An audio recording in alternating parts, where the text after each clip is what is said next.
What are the best things to put in your grocery basket while grocery shopping? All right, here's my favorite section in the grocery store. But you gotta be careful. So one of the things people have heard me talk about is cruciferous vegetables. And the cruciferous vegetables are a family of vegetables so named because the flowers of cruciferous vegetables are shaped in the form of a cross. And cruciferous vegetables are a phenomenal source not only of sulfur, but of also sulfur-like compounds that we're learning more and more actually improve the mitochondrial health. Mitochondria are those little organelles in all of our cells that produce energy. And the more sulfur-containing foods that you get into your diet, the better your mitochondria work. So, the range of cruciferous vegetables come from kale, multiple different kinds of kale, broccolini, rapini. Now, rapini is a cousin of broccoli. It looks like little heads of broccoli, but you eat the whole thing. And rapini is really bitter. But you know, one of my favorite sayings is, more bitter, more better. Because it's the bitter compounds in foods that actually are the polyphenols that you want to actually protect your mitochondria and protect your health. And one of the interesting things about people who live in blue zones with extreme longevity, they all actually have a preference for very bitter foods. So more bitter, more better. Try this one out, you're gonna love it once you get over the bitterness, but go grab some onions, saute your broccolini with some onions and some garlic, and then drown it in extra virgin olive oil. Throw some salt and pepper on it. You'll be shocked how good it is. Okay, now let's talk about probably the favorite food of your gut buddies, the friendly bacteria. And I'm talking about a class of vegetables that you may not even recognize that are part of the chicory family. And there are a number of these. This is Radicchio. A lot of people think it looks like a head of Italian lettuce. And a lot of people think it's lettuce, but in fact it's a chicory family vegetable. The chicory family contains a prebiotic sugar that is called inulin. Now, the good news is we can't eat inulin. We can't absorb inulin, but our gut buddies think it is the best dessert they ever have. All of the chicory family is loaded with inulin. In fact, when I'm in France, the south of France and in Italy, I don't think I've ever had a salad that didn't contain different types of the chicory family. So Radicchio is one of them.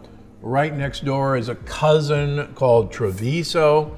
It's long like a hot dog bun. Hey, if you're gonna eat a hot dog, believe it or not, in Italy, they'll take this, wrap it around prosciutto, and grill it. And it's their version of a hot dog. So replace your hot dog, stuff a Treviso, and you're well on your way to great health. Another vegetable of the thistle family, everybody knows artichokes.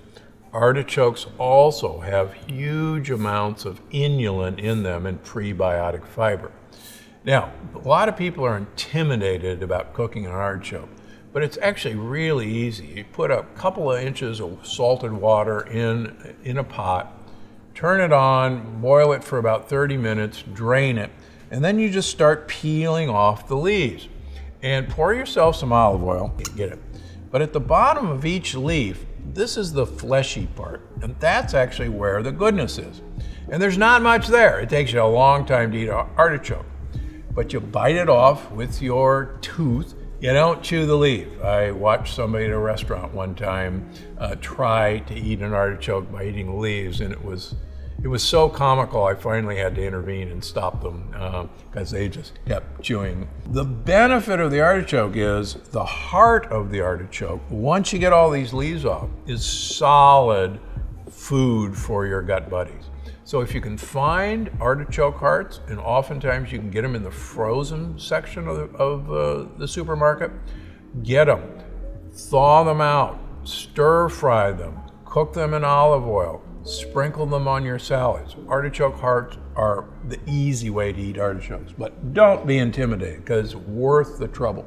Fennel. Fennel is another really great product. I love fennel sliced in a salad. Get back there. Chop this part off. You can actually add this to soups or stir fries. Slice this finely, and it makes this amazing kind of licorice flavor in your salads. And if you're looking for crunch in your salad, you're kind of bored with the soft lettuces, add some fennel. It'll bring a brand new taste, and you're gonna get that crunch that you absolutely love. Anytime you've got bulb-like vegetables, you know that they contain lots of the soluble fiber that your gut buddies want. Another group of the cruciferous vegetables are our old friends, the cabbages. There's broccoli, cauliflower. These are all the flowering parts of cruciferous vegetables, and they equally are great for you. Long ago, our grandparents lived on cabbages. Why? Because cabbages were a storageable form that you could store through the winter, and you could still have the benefits of a fresh vegetable even in the middle of winter. And cabbages, unfortunately, kind of fell out of favor. We only see it as coleslaw now, which is in most cases a sugar bomb. But get cabbages back in your diet.